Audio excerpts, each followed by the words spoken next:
ko injang da hawk ta injang leite ada khar asam ba thong bunu mit hai tare asam ba thong bunu mit di sugar khibjina ko ana nupi na hai na jo mathong mam khang na pangin ilu ya pon te natra sengbam haigare no atha bam upanga so um ta khalugi anok ta du di ade anok tha dra dinga du pangchau chau no uroi de ba sidang ngam kilo bi ni hoga son gi na nga sik koi de ne ba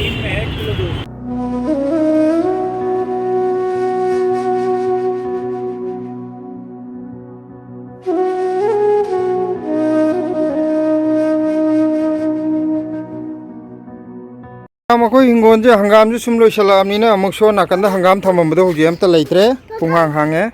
sida kobi khare leiri नीचे चाहे Y नीचे kaino ये oh ho hore loksan ji ayang masi di akoi hore nungdang ijang aho bu cha duini koi kaino gi ajiyo ima do handak yum thokrani buko ada yum thoktri ngai du da koi na chak charam tang chamina je koi da na hai gi bane adu du gi akoi hojik maroi mapang khare hekchela thanamage hore ngak tang leiraga na market chalani horen nga chau bama ano atha bam upanga so um ta khalugi anok ta du di ade anok tha dra dinga du pangchau chau no uroi de ba sa lok tawraga langjal e do nga jaw ye thong na du gi ta so nya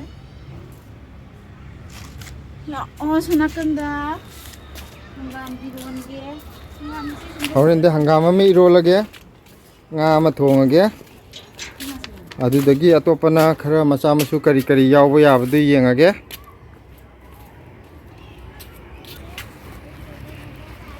sidana hangam hojik hangam aroi bidai piram ge pihal lage na hojik tapna loisala amazing sei kan sei ya swaida medi sei ya maiko adon changunu po thabdu da pot marak tene sangani changunu hai mayam ai cha khuirum jari ni sa ma blog hang no je hai re didi toi thoi block number ga hai re je kaino tawraga sina aduni ga en tawri mama na adu tawri papa na adu tawri phone nam pai ra pangchat ta tawri me ma kaino to thadat ngamdraba makok to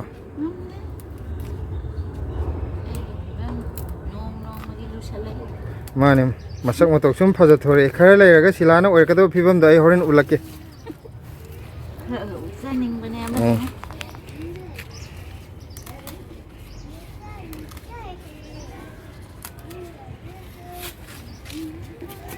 hangam irom baju yam hauler mine thajadana haidi yumda charaga ju yam toini di charakte ko amuk anirak ti chagra mane adu yam hauler me hangam iro long tang chabiu long tang try tawbiu chadriba kangu ngami ron mai di sana thadri di mo hauru jin adu yumgi hangam jana ta basida phangba hangam di hawra hawtabra khangde khoi ong ta try tawdri ko yumgi hangam di dane khoi na try tawri khoi hawai nga ki jongman bi tu kak thatla thamgrage pan banan hektat paloi gram ne atai du ji mapan ju satam ni na ganji ai di si kaino je kak thatni mi ne sila khamen ja oh me kak tan tham je ra masa kak thatlaga ano bu chong pu na phajai di hai ki ganji hektok se hektok gira lut ka chera pukto gira nang ya pam ni ngam phajara di ba mu ye ngam ri o thamninga ga thammo hekninga ge he o hokji ko na ga do bu ge du di hek ta ya ro ken ma kan dei maka ma ni ge du ya kano laktrabudi pere laktrabudi dum matam khara lejar ju ka chukai de tuning khok ti rom bai hakadra phakpai do hainaram gadro moi ba yam hapun haidi nangna pamjaraga ju moi hainadra ga di kana de ba tuning khok si di haina ne moi tuning khok se sonda gi jo he o si de he oran si gi di hekmandan manaji na lalle ba ko sidagi sijina manaji kungne ba nangi pak hekna damni na kara lebudi mayam phagalani si hek pangamroi do poni cha bangamroi do poni phagalak pada लेबा खरा हापचल थाबीबदे लाई पेरुक्सी लाई कइनोजे नुंगाई पेरुक्से follow मनाजे वांखलैजे सिला नुंगाई पेरुक हायरगा नान तामो लामदनो वारी यम तोरमी करी लमदनो म मोय सिपाई कांगू हायगद्रा अदो मोय Assam LONGi mini ये सिपाई अदो मोय पुलप लेबदुदा कोइगी सी नुंगाई पेरुक्सीगा याम मानबा नापी लेबनेबा पाक्तगासु याम हौवा अदुगुम्बा नापीदु ओइदुरा खंगदे मोय नुंगाई पेरुकनेना मोय मी मरी मंगा हेगा फजना कांगसु जानाबना फुटलगा कांगसुदो तौथरेये मोय मोय मरक्तुदा अमदी कइनोजु तौ महीगा तो थकुई हैबा अदगी मोय लेमौरिबा कइनोदुना मरीदुना महीदी थक्तबा मोय कांगसु तौरगा दंग चारबा अदुगा ngahak le kanda mahi thakpu nupa do adu do hana tatli adu khitang da jo hang tu do na I chana na ba giri giri giri taksala ido kai gino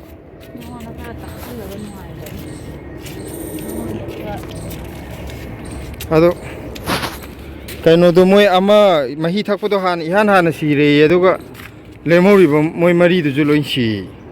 an injang na pi je ma le na masa khangdri di pangcha saru ya de cây vợ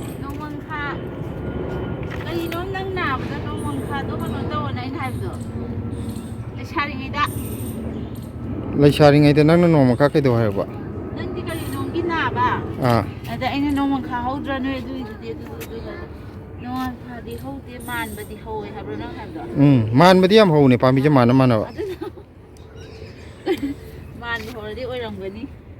anh tàu hay bây giờ đấy 어디 떨어면 뒤에 이거 뭔가 사이 아상기 미치기가 많이 이제 랄람비에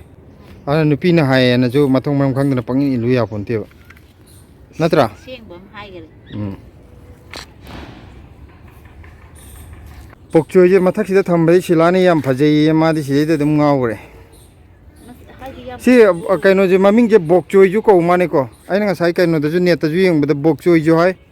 아두가 복조이 해버 그이노주 하이네예나 하이 아니막 야오이 마밍 복조이도나 Khare यामना common ओइब्रा खंगदे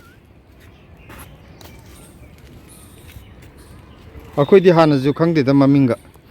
अखोइ अंगांगदुना ए सिदैदा पुकचोय हाइब्रा दु लै मरु कनो तौगो मरु लौगो ददा हाइबदु जाइना यामनदि पिरकनु थाबम लैतेना मरु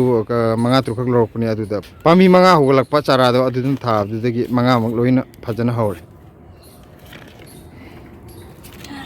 नाकु पीजे अमुक चोंखले मया ना लेंथत किबदो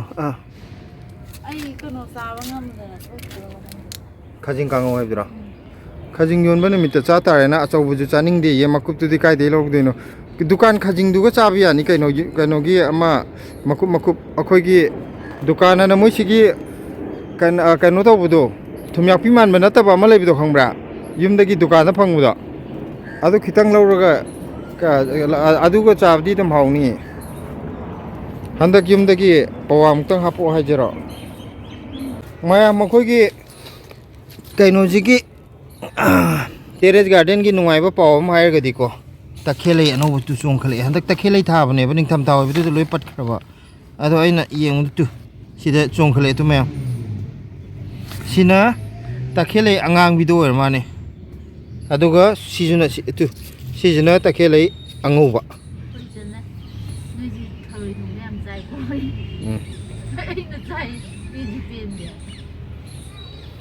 थरोइदि खुदि याम पामिदना से इरोन मदा हापजो हावइना तखेलौजा मनावजा दुगा थरोइ थोंबगी दि बेस्ट अदुना नक्सिदा काइगिनो फुक्तलिजा अदु पाम्बी नतिए सिकनो नत्रो माने नतिनी मनम नमद्रबो आइदि सिकैनोने दुम लैनि सि आई जो ngसाइ उइयेबको सिदा हौरि जिंगजे तु मसक्से याम मानद्रो खरदि खेना माने सोय हौबुदा आइदि सि चप मानबो पाम्बी ओइबे खनबो लोइरबो लेक्थगिदो मापांगनजे नोंमगी कंखले चाकसे तुमथोक तना इंजा हावबु नुमितागा तिमी उदि खरगा हावतरदि हावतबा जे हावतबा हाइबदि यादिको इंजांगदा हावतबा इंजांग लैते अदा खर असंब थोंगबु नुमिता हाइतारे असंब थोंगबु नुमितदि सुगत खिबजिना को अदुगा nga chakkumba thongbu numitana hekta mije sor honbaga nangponte ma hojik sidaida kaino do lawre nga hei haigadra khoi umlomda hairagana moi sigidadi kari moi habdo singara ayo mane nga si yauri manungda changdre ngasi si ahing bane nga si keji de lupa chani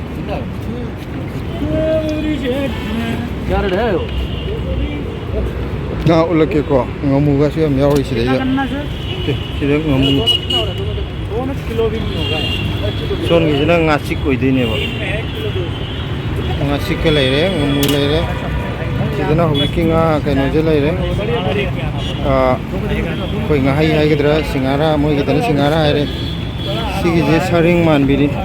saring oidera man bi oidera singa jidi yamu le kaino je ne si kariba silver je nga ku chu yauri nga kha muka nga phaja yauri atai di cha nga loi phaje sina nga sikka nga si ate nga shape to le nga shape chu phaje aduga si kaino je pulogi macha macha macha si le tikti am pe tawr sa be di hawne amomo adu si kaktane nga si gi swai dagi sona kan du yaure si mapan gi dukan ani gatane ba ida yen kg makaim tangalogi ge oren angang ani gi derika blesiga gi ngasidi thabak se khara sille hai tare sidana khoi kaino dune ngasidi nga hayoin tawje nga hayoin tawre ising asabda nga hakting madine mai marik yam kabdo khara phai haibako ado marik yam kabgi hainadaba mi laibdo swaina kan ising asabda nga aktang tingagadi adu yam phai na dumaina haire yumdagi isiana hairakpani isidi nga hai yam chaiba moidi nga hai thongba yam haiba dinga si maduk tamine sidaida tilau ga chanam ga jina ina sura thambire sonda silaju thabak mai ni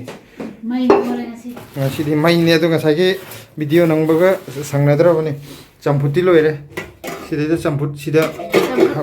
champut loire iromba loire iromba sidaida cooker da kame iromba si hojik wat ije nga ga makuk maru ngobaga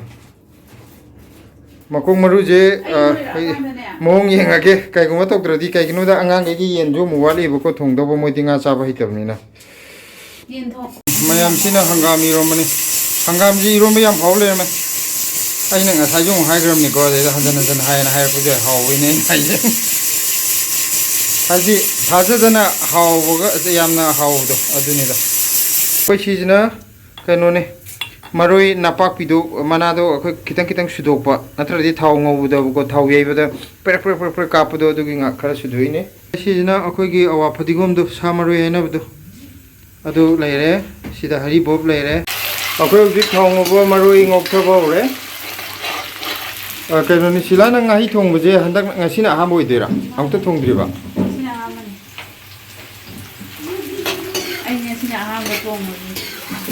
ngasi akhoi kainoni ko thawai yam yauni di thong yam thawai yauni di thonge adu degi ju yam thong atai nga budi dum pangthong thongba adu nga hai jama amta thongdri haba adu ngasi aham ma yam thongningna leibane na iche dagi jo akhoi iche ton de sum nahan ge hangbada wari sum sabada moi ding hai yam jai ba akhoi je ton noi ding nga tai kya cha ding hai na hoena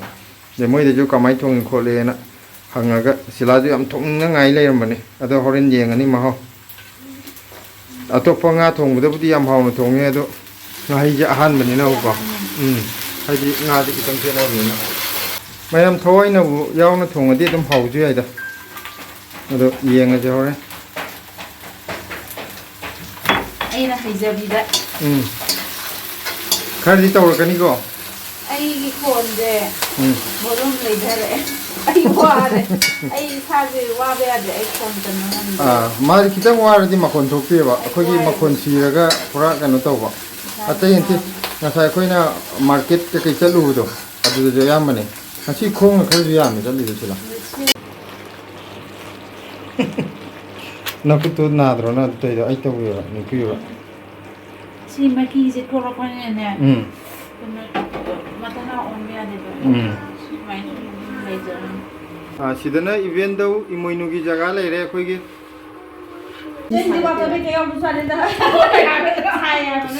sidaida thoi thoi ga ꯃꯣꯏꯒ ꯆꯥꯛꯁꯪꯗ ꯂꯦꯞꯄ ꯗꯦꯔꯤꯛꯀ ꯍꯧꯖꯤꯛ ꯆꯥꯛ ꯀꯟꯅ ꯆꯥꯔꯤ ꯃꯣꯏꯒꯤꯗꯤ ꯌꯦꯟ ꯀꯥꯡꯁꯣꯏꯅꯤ Very good, very good yen kangsoi kan cari ani je moi ni pun gardi hujik lo e nuai da Keo keo Sesi kan cikgu lo no asi moi ni pun bagi gyan tan chai ni natra di Yang cikgu kan yang cikgu yang lain se hojik injang lo e mayam injang ji kamai to ge o machu je hawdong man bar man da bra silagi ahan bang hai tong ne Hả? Nó lại xin lỗi sao hai bên nào phải đi lẹ đi si he lo idri wa lo e barum da dum ha mo je barum gi duna nuai bane kanu to adu nui nga di ke adi pa mo mo ai khange nga ai je silana ahan mane thongi je adu ima hawra hokta bar khra ima na Hawida. Yang